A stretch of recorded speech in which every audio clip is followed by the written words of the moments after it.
Денес Иванов повторно не успеа да се надмине во својата немоќ. Денеска тој повторно се обиде да ја врати Македонија во изолација, онаму каде што ја доведоа заедно со неговиот политички ментор Никола Груевски.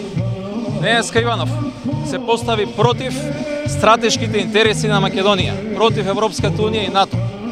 Денес Иванов се постави против македонската иднина.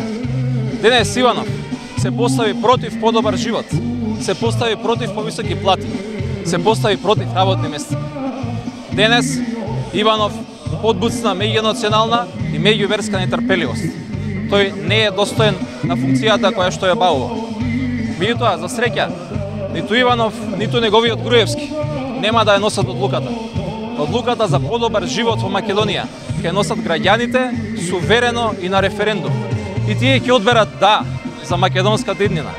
Ќе му порачам на Иванов убаво да го прочита договорот и да види дека е загарантиран и македонскиот јазик, и македонската национална посебност, дека е загарантиран македонскиот идентитет еднаш и за секогаш за навек, за она за што сме се бореле сите. Ќе му порачам на Иванов да се ги прочита убаво повторно и Рацин и Прличев и сите кои денеска ги цитираше, кои што никој како него не ширел меѓунационална и меѓуверска омраза.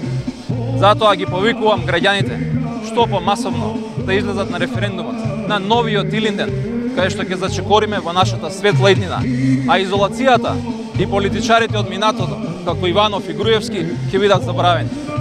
Како коментирате тоа што бевте пречекани со свирежи од граѓаните? Исто како што би ги коментирал и другите скандирања на кои што вие бевте сведоци, организирани од Иванов.